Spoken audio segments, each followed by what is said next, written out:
오늘 이 시간에는 하나님께서 우리에게 주신 말씀을 우리가 같이 읽도록 하겠습니다. 오늘 주신 말씀은 여호수아서 1장 1절에서 9절까지 말씀을 우리가 같이 읽도록 하겠습니다.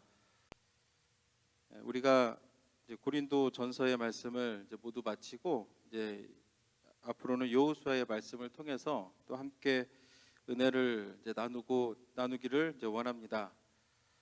여호수아서는 여호수아가 쓴 책인데 광야 생활 40년을 마치고 그리고 그동안의 말씀으로 훈련을 받았던 이스라엘의 다음 세대들이 실제로 가나안 땅에 들어가서 어떻게 그 땅의 우상과 음란과 그런 가증한 행위들을 다 몰아내고 하나님을 예배하는 공동체로서 하나님 나라를 세워가는가, 그 모습을 잘 보여주고 있는 책입니다. 그렇기 때문에 여호수아가 이 글을 기록한 목적은 두 가지 정도로 우리가 함축을 할 수가 있는데, 첫 번째는 뭐냐면 하나님께서 약속하셨던 것들이 어떻게 그 땅 가운데서 성취되는가 하는 것을 보여줍니다. 하나님께서 처음에 아브라함을 부르시고 그리고 언약을 주십니다. 그리고 나서 그 언약을 지키시기 위해서 애굽에서 400년간 하나님을 모른 채 종으로 살아가던 백성들 가운데 나타나셨고, 또 그리고 모세를 보내주셨고, 또 모세를 통해서 그들을 인도해서 그 약속을 지키시는, 잊지 않으시는 하나님의 모습을 보게 되는데, 뭐니 해도 그 약속의 중심은 그 땅을 주겠다, 자손을 별처럼 많게 하겠고 바다의 모래처럼 많게 하겠고 그리고 그들이 거할 땅을 주겠다 약속하셨는데, 그 약속이 여호수아를 통해서 어떻게 성취되어 가는가 하는 것을 이렇게 보여주고 있습니다. 그런데 이 약속의 성취는 그냥 되는 게 아니죠. 그냥 공짜로 되는 게 아니라 이 약속이 성취되기 위해서는 한 가지 조건이 있는데, 이 백성들이 하나님의 말씀에 순종할 때에, 하나님께서 주신 모든 말씀을 순종해서 하나님을 예배하며 거룩한 백성으로서의 그 존재의 그 가치를 지키며 나아갈 때 그렇게 되는 건데, 그래서 이 책은 어떻게 이 백성이 하나님의 말씀에 잘 순종하고 있는가, 그것을 보여주기 위해서 여호수아는 이 책을 기록을 했습니다. 따라서 어떻게 하나님의 약속이 이루어지는가, 특히 전쟁에 관한 이야기가 많은데 어떻게 전쟁에서 승리하는가, 좋은 군사, 좋은 무기 그런 것들이 아니라 그들이 온전히 하나님의 말씀에 순종할 때, 그들이 온전히 하나님을 믿고 의지하며 나아갈 때 승리한다라는 것을 이 책은 보여주고 있습니다. 그래서 여호수아서가 모세 오경과의 그 중요한 그 관계가 있습니다. 모세 오경은 역사서이기도 하지만 또 하나님의 율법을 기록한 책이기도 한데, 그래서 구약에는 17권의 역사서가 있습니다. 모세 오경을 포함해서. 모세 오경을 빼면 12권의 역사서가 있는데 그중에 첫 번째 해당하는 것이 여호수아인데, 이 여호수아서를 통해서 우리가 깨닫게 되는 것은 뭐냐, 모세를 통해서 그리고 아브라함을 통해서 약속하셨던 그 하나님. 그래서 이 여호수아 앞에 모세 오경은 약속하시는 하나님의 모습이 잘 이렇게 드러나 있습니다. 아브라함을 부르시고 약속하시고, 또 모세를 불러서 약속하시고, 또 이 백성이 가나안 땅에 들어가면 또 하나님께서 어떻게 그들에게 복을 베풀어 주실 것인가, 그 약속들이 많이 기록되어 있는데, 여호수아에서는 그 약속하셨던 그 하나님이 어떻게 그 약속을 지켜 나가시는가, 그 모습을 보여주는 것이 여호수아 책이라는 것을 여러분들이 기억하시면 또 말씀을 이해하는 데 도움이 될 거라고 생각을 합니다. 그래서 오늘 1장 1절에 보면 하나님께서 여호수아에게 나타나 말씀하시는 것이 기록되어 있습니다. 1절의 말씀을 보면 여호와의 종 모세가 죽은 후에 여호와께서 모세의 수종자 눈의 아들 여호수아에게 말씀하여 이르시되, 1장 1절은 어떻게 시작이 되냐면 위대한 지도자였던 모세가 죽었다라는 것을 기록을 하고 있습니다. 여러분들이 이스라엘 백성이라고 한번 생각을 해본다면 그들의 위대한 지도자였던 모세가 이제 죽었습니다. 그런 마음이 어떻겠습니까? 위대한 지도자를 잃었습니다. 굉장히 그 마음이 두렵겠죠. 그들은 요단강을 건너서 이제 가나안 땅에 그 땅을 점령하러 이제 나아가야 되는 그런 거룩한 사명을 앞두고 있는데, 그들이 그토록 따르고 신뢰했었던 위대한 지도자 모세가 이제 그들 가운데 더 이상 없습니다. 그런데 이제 성경에는 그 어떤 사람이 죽은 후에 이제 새로운 사람이 나타나는 이제 그런 것들을 많이 기록하고 있는데, 한 사람이 죽었다라는 그 얘기는 뭐냐면 새로운 시대가 열렸다라는 것을 우리에게 가르쳐주고 있는 겁니다.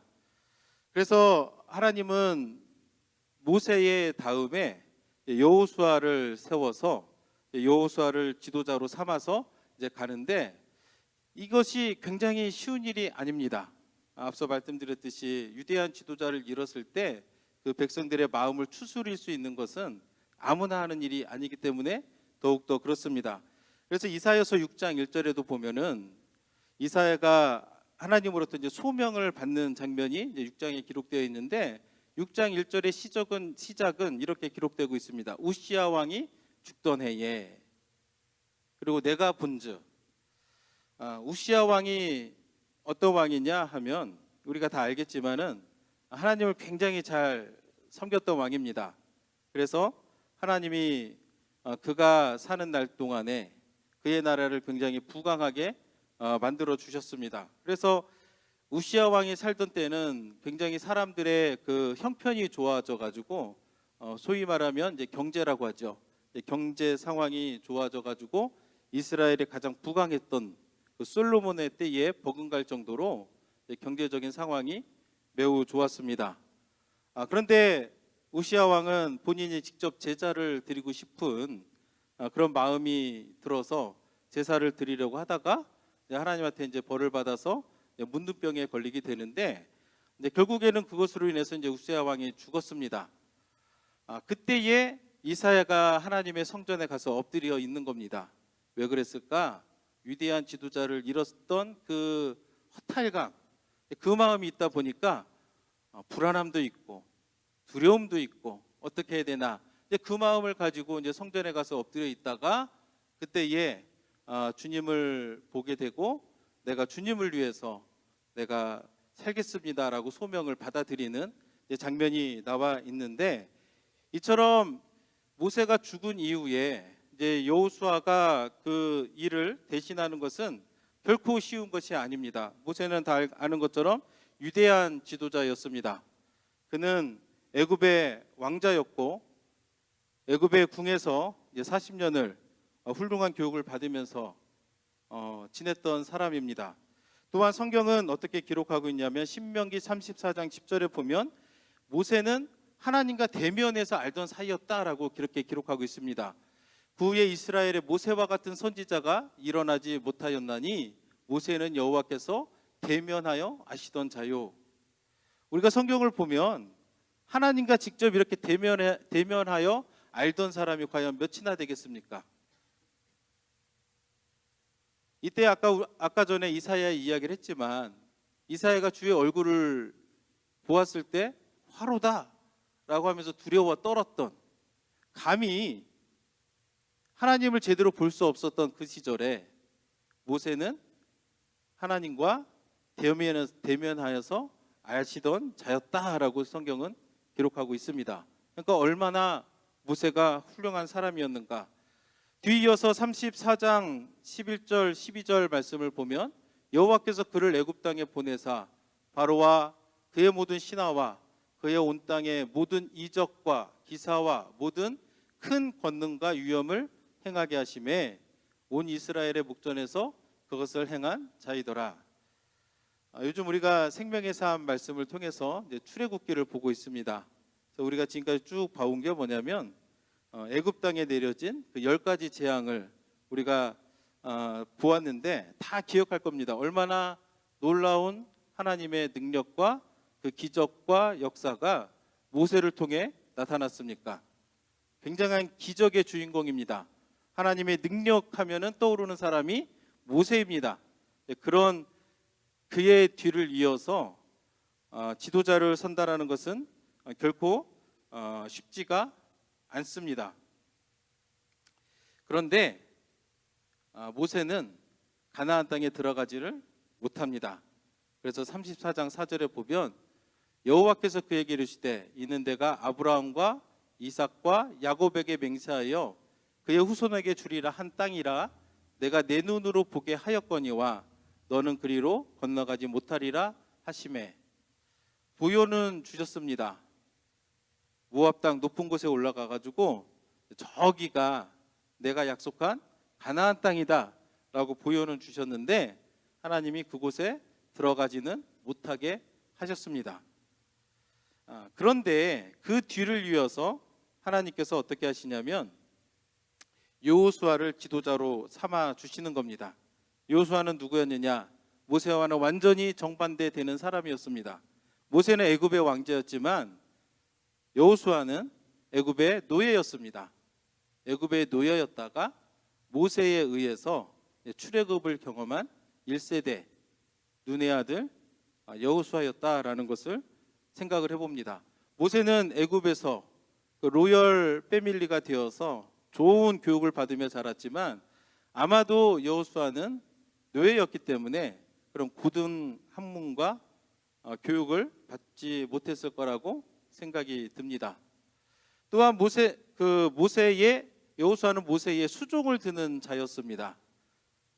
그런 그가 하나님 앞에서 모세의 뒤를 이어서 지도자로 세워지고 특히나 가나안 땅을 정복하는 그 중한 임무를 맡게 되었는데 그 이유가 뭘까?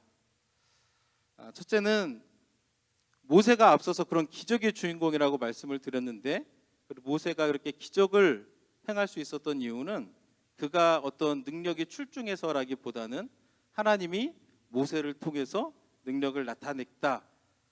그렇기 때문에 하나님은 모세가 아니더라도 여호수아를 통해서도 충분히 놀라운 능력을 나타낼 수 있기 때문에 하나님께서는 여호수아를 지도자로 삼아서 가나안 땅을 정복하는 일을 맡기신 겁니다. 두 번째 이유는 각 사람마다 하나님께서 다른 임무를 주셨다라는 것을 우리가 기억을 해야 됩니다. 우리가 일전에 고린도전서 말씀을 배울 때에도 지체에 대해서 이야기하면서 다 각 사람마다 주신 은사가 다르다라는 것을 이야기를 했는데 이것을 우리는 잘 이해할 필요가 있습니다. 모세의 임무는 이스라엘 백성들을 가나안 땅으로 인도하고 말씀으로 훈련시키는 것이 모세의 임무였습니다. 그렇다 보니까 모세가 대표하는 것은 뭐냐면 율법입니다. 그가 받았던 그 율법을 이스라엘 백성들에게 열심히 가르치고 훈련했던 사람이 모세입니다. 그렇기 때문에 모세는 율법을 대표하는 위대한 인물이기도 하지만 반대로 율법의 한계를 보여주는 인물이다라는 것을 우리가 기억을 해야 됩니다. 율법으로는 우리가 구원을 얻지 못하듯이 율법을 대표했던 모세가 가나안 땅에 들어가지 못한다라는 것을 여호수아는 우리에게 보여주고 있습니다. 모세가 기력이 다해서 너무 나이가 많아서 힘이 없어서 들어가지 못한 게 아닙니다. 신명기 34장 7절에서는 모세가 죽을 때 나이 120세였으나 그의 눈이 흐리지 아니하였고 기력이 쇠하지 아니하였더라. 나이가 120세 오늘날 기준으로 보면은 많다라고 할 수도 있지만 또 성경 시대를 감안하면 그렇게 많은 것 같지는 않습니다. 근데 나이를 떠나서 성경은 모세에 대해서 어떻게 평가하느냐, 어떻게 기록하고 있는가 하면 그의 눈이 흐리지 아니하였다. 충분히 힘이 있는 사람이었다는 겁니다. 또 기력도 쇠하지 아니하였다. 그러니까 피지컬로만 보면 충분히 가나안 땅에도 들어갈 수 있는 힘과 기력과 총기가 있었을 텐데 왜 그곳에 못 들어갔는가? 하나님이 허락하지 않으신 거예요. 왜냐하면 모세의 임무는 거기까지니까. 그렇기 때문에 여호수아는 노예였지만 그리고 그를 수종드는 자였지만 좋은 교육을 받지 못했을 테지만 하나님께서 그를 지도자로 삼아서 가나안 땅을 정복하는 그 놀라운 사역의 사명에 이렇게 지도자로 삼는 것을 보게 되는데 이게 복음인 겁니다. 우리 자신을 돌아봐도 우리가 하나님 앞에서 내세울 게 없잖아요. 우리가 하나님 앞에서 정말 자랑할 것, 내세울 것 하나도 없지만 그런 나를 위해서 아들을 보내주시고 또 아들이 십자가에서 죽으시고 또 그를 통해서 내가 하나님의 자녀가 되었다. 이것이 바로 보여주는 게 이것이 복음이고 하나님의 능력이 됩니다. 그래서 우리가 해야 될 것은 뭐냐면 하나님이 우리에게 주신 그 사명이 뭔가 이것을 우리가 제대로 아는 것이 중요합니다. 그것을 발견하면 또 우리가 해야 되는 게 뭐냐? 가는 겁니다. 그래서 2절에 나와 있는 것처럼 내 종 모세가 죽었으니 이제 너는 이 모든 백성과 더불어 일어나 요단을 건너 내가 그들과 이스라엘 자손에게 주는 그 땅으로 가라라고 주님이 말씀합니다. 그럼 우리가 하나님께 사명을 받은 자는 그 땅으로 갈 때 뭐 이렇게 뭐 계산하고 따지고 할 것이 아니라 하나님을 믿고 믿음으로 순종해서 가는 것, 그것이 중요하다라는 것을 우리가 기억을 해야 됩니다. 그래서 하나님은 이것을 위해서 이제 약속을 하십니다. 하나님도 아시죠? 가나안 땅을 점령하는 것이 결코 쉬운 일이 아니었다라는 것을 압니다. 그렇기 때문에 약속을 주시는데 3절에 보니까 내가 모세에게 말한 바와 같이 너희 발바닥으로 밟는 곳은 모두 내가 너희에게 주었노니, 하나님의 약속은 뭐냐면 밟는 곳은 다 주겠다라고 그렇게 약속합니다. 사실 이와 똑같은 약속을 모세에게도 주셨는데 여호수아에게도 하나님을 말씀하셔서 너희가 밟는 그 땅은 모두 너희에게 주겠다라고 그렇게 이야기를 합니다. 그러면 그 말씀을 받은 사람은 어떻게 그 땅을 차지할 수 있겠습니까? 순종하며 나갈 때 가야 그 땅을 차지하는 겁니다. 밟아야 차지하는 거예요. 근데 정말 그럴까? 두려워하고 떨리고 뒷걸음질 치고 그러면 그 약속을 받아낼 수가 없겠죠. 근데 하나님은 분명히 약속하는 것은 뭐냐면 밟는 모든 것은 우리에게 주겠다 약속합니다. 이와 마찬가지로 하나님이 우리에게 주신 약속이 있죠. 여러분들도 받은 약속이 있을 텐데 때로는 두려움이 들기도 하고 또 때로는 의심이 들기도 하지만 그 약속을 이루기 위해서는 우리가 무엇을 해야 되느냐? 믿음으로 가는 겁니다. 밟는 겁니다. 그래서 여러분들도 받은 약속이 있다면 믿음으로 반응하시길 바랍니다. 하나님께서 반드시 여러분에게 허락하여 주실 줄로 믿습니다. 우리가 이렇게 알지만 또 이렇게 온전히 순종하지 못할 때가 있습니다. 왜 그럴까? 무섭거든요. 두렵거든요. 정말 그렇게 하면 큰일 날 것 같거든요. 그러나 하나님의 백성에게 이렇게 무서워하는 것보다 두려워하는 것보다 더 중요한 것은 뭐냐면 하나님께 순종하는 것이다. 한번 순종해 본 사람은 압니다. 하나님이 나와 함께 하신다는 것을 알아요. 그래서 이스라엘 백성들이 가는 곳마다 이렇게 돌을 세우고 하나님이 하신 것들을 기록해 놓은 이유가 뭐냐면 기억하기 위해서 그런 거예요. 예전에 하나님이 함께 하셨던 그 하나님이 지금 이 순간에도 나와 함께 하실 것이다. 그래서 여러분들 가운데도 이미 하나님이 주시는 풍성한 은혜를 경험했고 또 여러분들과 함께 하시는 하나님의 그 능력의 손길을 경험하셨을 텐데 그것을 잊어버리시면 안 되는 거예요. 우리는 자꾸 은혜는 잊어버리고 나쁜 것을 자꾸 생각하고 막 하는 그 잘못된 습성들이 있는데 우리는 그것을 바꿔야 됩니다. 항상 하나님이 베푸셨던 손길, 하나님의 그 능력의 은혜를 우리가 자꾸 기억하고 또 그것을 기억할 때에 우리가 정말 힘든 순간, 우리가 시험을 만났을 때, 유혹을 만났을 때 그때를 기억하면서 우리가 타협하지 않고 뒷걸음질 치지 않고 뒤돌아서지 않고 우리가 순종하며 나아가는 것, 그것을 하나님께서 기뻐하신다라는 것을 기억하시기를 원합니다. 그리고 두 번째 약속은 뭐냐면 5절에 보니까 내 평생에 너를 등이 대적할 자가 없으리니 내가 모세와 함께 있었던 것 같이 너와 함께 있을 것임이니라. 내가 너를 떠나지 아니하며 버리지 아니하리니. 한마디로 말하면 내가 너와 함께 하겠다, 이 약속을 여호수아에게 해 주는 겁니다. 여러분들이 이 약속을 받으면 얼마나 기쁘겠습니까? 그렇죠? 근데 하나님이 그렇게 약속을 해주시는 거예요. 내가 너와 함께하겠다. 지금 여호수아가 백성들을 이끌고 가는 길이 결코 쉬운 길이 아닙니다. 전쟁이라고 하는 것이 평탄한, 그렇게 유쾌한 그런 일이 아니죠. 굉장히 힘든 일인 거 압니다. 근데 하나님의 말씀이 뭐냐면, 하나님의 약속이 뭐냐면 함께 하시겠다는 거예요. 우리를 지켜주겠다고 하십니다. 우리를 승리케 해주시겠다고 하나님이 약속을 하시는 거예요. 마찬가지로 우리가 일상생활 속에서 우리가 믿음으로 나아갈 때 우리 앞을 가로막는 것들이 있습니다. 어떤 분들은 정말 분명히 이게 하나님의 뜻이라는 것을 알지만 상황을 보고 현실을 볼 때 주저하는 분들이 있습니다. 그때 우리가 어떻게 해야 되느냐? 믿음으로 반응하라는 거예요. 순종하라는 겁니다. 그러면 하나님이 우리와 함께 하시겠다고 말씀하시는 거예요. 실제로 우리는 결과를 압니다. 여호수아가 하나님의 말씀을 믿고 나갔을 때에 그 땅을 정복했다라는 것을 우리는 알고 있습니다. 그렇기 때문에 이러한 모든 사실들이 오늘날 내가 처하는 어떤 유혹이나 어려움을 만났을 때에도 이때 함께 하셨던 하나님을 우리가 믿는다면 오늘날에도 하나님이 나와 함께 하실 것을 알기 때문에 우리는 순종할 수가 있는 겁니다. 순종할 때 주어지는 거예요.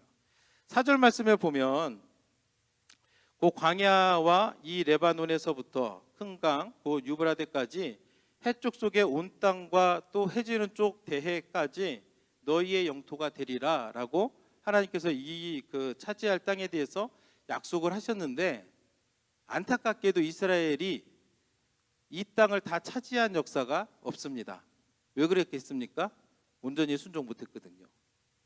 분명히 하나님이 그 땅을 너희의 영토가 될 것이다 라고 말씀하셨으면, 믿음으로 반응했으면, 순종했으면 하나님이 그 땅을 다 주셨을 텐데 이 땅을 다 차지해 본 적이 없습니다. 왜냐하면 온전한 순종을 하지 못해서. 그래서 우리가 할 일은 뭐냐? 하나님의 말씀을 우리가 받았을 때, 들었을 때 그 말씀을 믿고 온전히 순종하는 것, 그것이 우리가 할 일이고, 그래서 6절에서도 다시 한번 하나님께서 말씀하시는 건 뭐냐면, 강하고 담대하라. 너는 내가 그들의 조상에게 맹세하여 그들에게 주리라 한 땅을 이 백성에게 차지하게 하리라. 다시 한번 이 약속의 땅을 줄 것이기 때문에 마음을 강하게 하고 담대히 하라고 그렇게 하나님은 말씀하고 있는 겁니다. 오늘날에도 똑같아요. 여러분들이 어떤 어려운 상황을 만났습니다. 예수님을 믿는다는 그 이유 때문에 때로는 세상으로부터 핍박과 박해를 당할 수도 있습니다. 그럴 때에 우리가 할 일은 뭐냐? 두려워하고 하는 것이 아니라 마음을 강하게 하고 하나님을 믿으며 말씀에 순종하는 것, 그것이 우리가 할 일이다라는 것을 기억하기를 원합니다. 7절 말씀에서도 하나님은 여호수아에게 그가 할 일에 대해서 이야기를 합니다.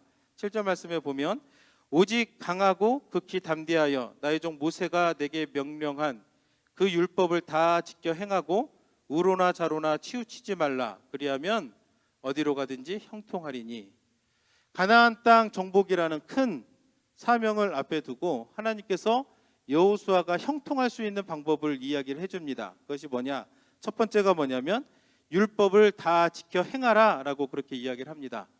율법을 다 지켜 행하라. 오늘날로 따지면 하나님의 말씀을 듣고 그 말씀에 순종하라. 그러면 내 앞길이 형통하게 될 것이라고 주님이 이야기를 하는 겁니다. 그래서 우리는 죄가 주는 그런 달콤함, 죄가 주는 그 유혹, 이런 것들을 즐거워하면 안 됩니다. 왜냐하면 결국은 그것의 결과는 사망이고, 당장은 내가 믿음으로 사는 길이 때로는 힘들고 어려울지라도 끝까지 견디어내면 하나님께서 하신 말씀대로 형통할 것이기 때문에 우리가 할 일은 뭐냐? 말씀을 온전히 지키고 그 말씀을 믿고 그 말씀대로 사는 것이 하나님이 우리에게 말씀하신 그 축복의 비결이라는 것을 여러분들이 기억을 하시길 바랍니다. 그리고 나서 우로나 좌로나 치우치지 말라라고 그렇게 이야기를 합니다. 신앙의 균형이 중요하다는 겁니다. 우리 하나님의 말씀을 들을 때에도 그러니까 막 심판에 관한 메시지는 잘 사람들이 새겨듣지를 않습니다. 그리고 뭐를 좋아하느냐? 막 복을 주시고 은혜를 주시고 막 축복을 주시고 그러면은 막 좋아합니다. 근데 우리는 둘 다 봐야 되는 거예요. 물론 하나님이 은혜를 주시는 그 하나님도 우리가 봐야 되지만 죄에 대해서 심판하시는 그 하나님도 우리가 똑같은 무게를 두고 우리가 주님을 바라볼 줄 알아야 됩니다. 믿음 생활을 할 때도 어떤 사람들은 말씀을 안 봅니다. 기도만 합니다. 기도가 중요한데 말씀을 저버리고 기도만 하는 것은 올바른 신앙의 모습이 아닙니다. 우리는 같이 봐야 됩니다. 반대의 경우도 있죠. 어떤 사람 기도는 안 해요. 말씀만 봐요. 이것도 좋은 방법이 아닙니다. 하나님이 원하시는 것은 뭐냐면 좌로나 우로나 치우치지 않고 균형감 있게 주님을 예배하고 주님을 섬기는 것을 하나님이 원하신다라는 것을 우리가 기억을 해야 됩니다. 그래서 하나님께서는 이것을 하기 위해서 우리가 지켜야 될 세 가지를 말씀을 하고 있는데 이게 세 가지를 나누고 우리가 예배를 마치기를 원합니다. 첫 번째, 이 세 가지를 위해서 우리가 해야 될 게 뭐냐? 8절 말씀을 보면 이 율법책을 내 입에서 떠나지 말게 하며, 우리가 해야 될 첫 번째가 뭐냐면 율법책을 우리의 입에서 떠나지 말게 하라. 다시 말해서 늘 율법책을 가까이 하고 그 말씀을 읽어라 라고 그렇게 이야기를 합니다. 다시 말해서 오늘 말로 성경을 날마다 읽어라 라고 하는 이야기입니다. 왜냐하면 성경은 하나님의 말씀이기 때문에 그렇습니다. 성경은 하나님의 말씀이기 때문에 그 안에는 하나님의 능력이 있는 겁니다. 그렇기 때문에 우리가 마땅히 하나님의 말씀을 늘 가까이 하면 우리의 신앙이 굉장히 건강해질 수밖에 없다라는 것을 기억을 해야 됩니다. 때로는 말씀을 읽기가 싫을 때가 있습니다. 때로는 큐티하기가 싫을 때도 있죠. 그런 마음이 들 때 우리 어떻게 해야 될까요? 그래도 해야 되는 거예요. 그래서 우리 마음을 채찍질하면서 싫을지라도 말씀을 가까이 하고, 말씀을 때로는 읽기 싫은 그 순간이 있을지라도 이러면 안 되지 라고 하면서 이렇게 말씀을 가까이 하는 그런 삶을 살아갈 때에 우리가 정말 하나님이 말씀하신 것처럼 우리끼리 형통해지는 그런 삶을 우리가 살아가게 될 줄로 믿습니다. 그래서 여러분들은 그냥 몸이 이끄는 대로 오늘 싫으니까 하지 말자, 오늘 뭐 큐티하기 싫으니까 오늘 하루 그냥 TV만 보자, 이렇게 하지 말라는 거예요. 그럴지라도 내가 하나님 앞에서 말씀을 가까이 하는 그런 삶의 자세를 가져야 우리가 하나님께서 말씀하신 대로 그 형통하게 되는 그 삶을 우리가 살아갈 수 있다는 것을 기억하길 원합니다. 두 번째 우리가 해야 될 것은 뭐냐면 말씀을 읽었습니다. 그럼 뭘 해야 됩니까? 묵상하라 라고 그렇게 이야기를 합니다. 주야로 그것을 묵상하여 라고 그렇게 이야기를 합니다. 묵상이 뭐겠습니까? 그냥 생각하는 게 묵상이 아닙니다. 참된 묵상은 뭐냐면 그 말씀을 읽고 이것을 내 삶에 어떻게 적용할까 생각하는 게 묵상입니다. 우리가 하나님의 말씀을 읽을 때 이 말씀이 이해가 됩니다. 이 말씀이 좋습니다. 이 말씀이 정말로 나는 동의합니다. 이게 바른 자세가 아닌 거예요. 진짜 우리가 하나님의 말씀을 지켜 행하는 사람이 되기 위해서는 그 말씀을 내가 읽었을 때에 무엇을 해야 되느냐? 묵상을 하는 겁니다. 이 말씀을 내 삶에 어떻게 적용할까? 내가 지금 이런 상황 가운데 놓여 있는데 내가 어떻게 이런 상황 속에서 하나님 말씀에 순종할 수 있을까? 고민하고 결단하고 적용하려고 애쓰는 것, 그것이 묵상하는 겁니다. 내가 하나님 말씀을 들을 때 이 말씀 좋다, 여기서 멈추면 안 되는 거예요. 좋으면 어디까지 가야 되느냐? 내가 어떻게 그것을 내 삶에 적용할 수 있을까? 거기까지 우리가 나아가야 됩니다. 그리고 나서 해야 될 세 번째는 뭐냐? 기록된 대로, 그 안에 기록된 대로 다 지켜 행하라 라고 그렇게 이야기를 합니다. 내가 하나님의 말씀을 읽고 그 말씀을 통해서 내 삶에 적용할 것을 찾았습니다. 그럼 어떻게 해야 되느냐? 그대로 하라는 거예요. 많은 경우가 이 마지막 단계에서 멈추는 사람들이 많습니다. 왜냐하면 힘들거든요. 왜냐하면 어렵거든요.